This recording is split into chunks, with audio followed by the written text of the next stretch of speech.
I don't normally regret purchasing games at full price, but I think it's safe to say that Watch Dogs Legion was a mistake for me. The third game in the Watch Dogs series, Legion follows up the positively lauded but poorly sold Watch Dogs 2. The previous entry in the series turned around the poor reputation the first game gave it, and is commonly noted to be how you make a sequel, as it improved on every complaint of the first, as well as changed the game's tone to something more fitting of the easily ridiculous premise.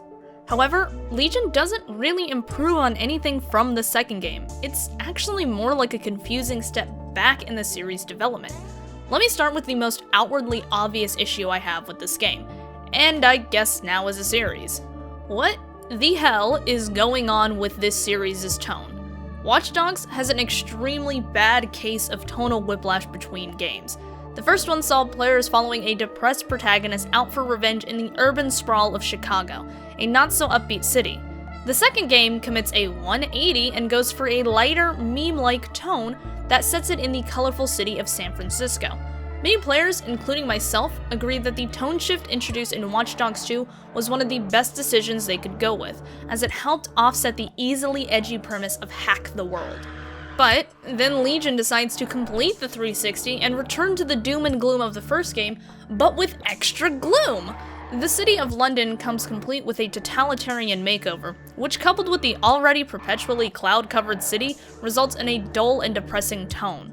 When the series can't determine how it wants to handle itself and the premises, then the players won't know either. Maybe even the developers are confused as well. I personally did not enjoy exploring the grim landscape of London. Throughout the entire time you're there, the weather and totalitarian takeovers cement the depressing tone, and while I understand that that's what they were going for, it's extremely hard to go from the hills of San Francisco to the streets of London. Both cities have vastly different landscapes and cultures, and while each fit well into the overall tone their respective games go for, the constant shift in tones between games is really jarring. This tone also affects the story and its beats, but I'm gonna hand it over to an Ubisoft aficionado, that boy Aqua. When it comes to the stories in the Watch Dogs series, I don't think they were ever the focal point. In Watch Dogs 2 specifically, nothing really happens. It's a very loose story that just serves as an excuse for the many characters to get into different situations. I think the reason this loose storytelling worked was because the characters were the centerpiece. My most memorable moment from Watch Dogs 2 were the little conversations between Marcus and his gang of hacktivist friends. Hearing Marcus and Wrench talk about Wrench's fear of dolphins was infinitely more entertaining than the overarching plot with our titular man-bun antagonist. Ubisoft seemed to care more about what you were doing, not why. Sure, stealing a seemingly sentient supercar was pretty pointless in the grand scheme of things, but still, it was a ton of fun rampaging through the streets with it and ending your run by crashing it through a billboard right as the fireworks go off. In Legion, the story seems to go for a more plot-driven narrative, leaving the character roles to be filled by Sabine, a monotone voice that appears to only dump exposition and fill the same position as Bagley, this game's witty and sarcastic AI, which feels like the repressed humor and fun of Watch Dogs 2 that somehow hacked its way into this game. As far as the main characters go, well, it's just whoever you've chosen for that mission that fills the role. The way your character dishes out the most broad statements regarding the story makes it feel like you're playing as a mannequin. It's like playing an RPG where your character is a blank slate, except there's no dialogue choices or really any way to make that character your own aside from some clothing options. They could still have some more side characters to make the plot more enjoyable, as Sabine and Bagley are the only consistent side characters, and I don't feel like it's enough to hold the story, especially when it feels like a main character isn't present half the time. Now, I understand that that's kind of the point.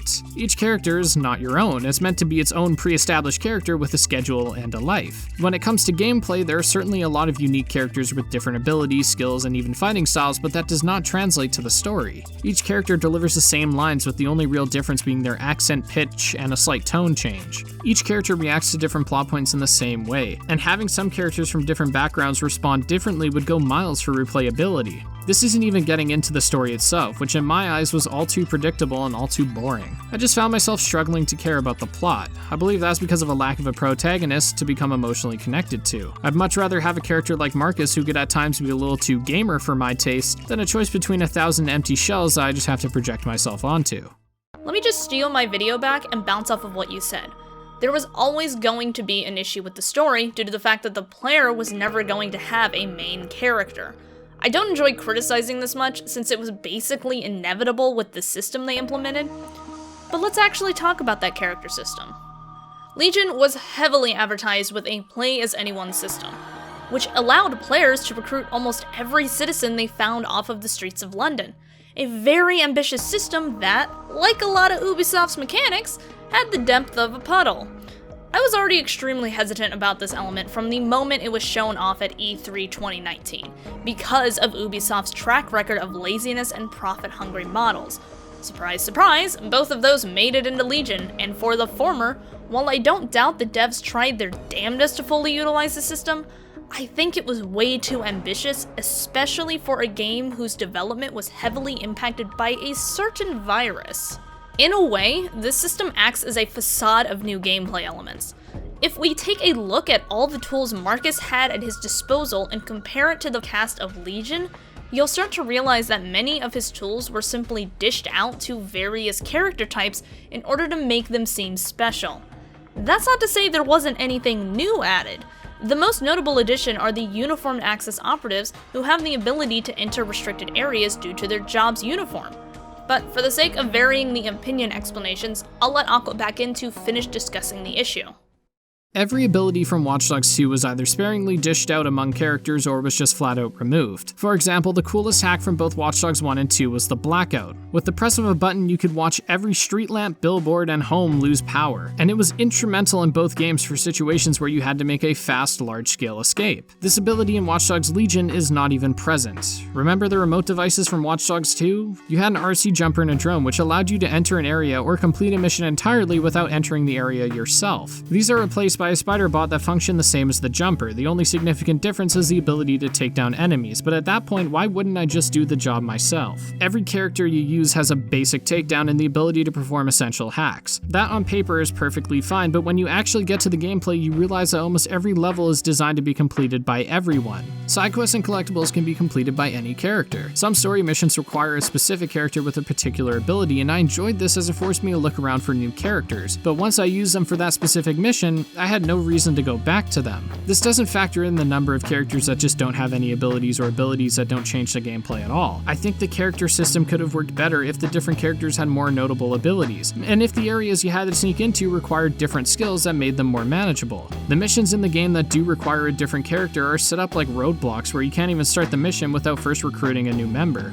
Once you pass a, for example, security check, the mission functions like usual without any real differences. For the missions to be more engaging, they could really take advantage of the name of the game, teamwork. Allow and encourage us as players to make use of characters' different abilities. For example, you could have a heist-like mission where you have to break into a tech company's warehouse to download all of their nasty secrets to a USB. All of their locked doors and security systems can't be hacked, meaning an average Joe couldn't just waltz in with his phone. A character who works at a warehouse could unlock the doors and turn off the cameras. Guards are patrolling the warehouse, however, so at this point we switch to a character that specializes in stealth but is unable to perform any hacks. After taking them down, we can switch yet again to our hacking specialist who can now enter the base undetected. This is only a suggestion I have, and I can't say for sure that it'll fix the game's problems, but I think it could potentially do the game some favors. And this isn't even factoring in online play. Supposedly there will be an online update coming to Legion in 2021, which will include a myriad of PvP and co-op modes. For now though, what we have is the same basic stealth gameplay but with a few different animations and somehow even more restrictive and linear level design. If you want a more in-depth description of how the system works and how underutilized it is, check out the Game Maker's Toolkit's video on it. It does a great job of fully explaining how great the system could have been. I have linked it in the description if you are curious. I also want to thank Skymin for having me on the channel, and if you want to see someone overthink and analyze a bunch of games ranging from Assassin's Creed to Infamous, you can find the link to my channel in the description. I went into this game with the expectations of an Ubisoft product, and I still came out disgruntled. If you saw my Cyberpunk video, you'll know I had serious performance issues with that game, but I'd argue that Legion ran even worse in its first few weeks than Cyberpunk did. While I encountered a lot of visual bugs in that game, Legion would crash on me multiple times in the span of a single hour. I'd rather deal with mildly annoying bugs than crashes that wipe out your progress. Guess we'll just have to wait for Watch Dogs 4 to slingshot us back into the lighter tone again in a different tech-heavy city. Or for it to inevitably be added into an Assassin's Creed game, since that's Ubisoft's favorite child.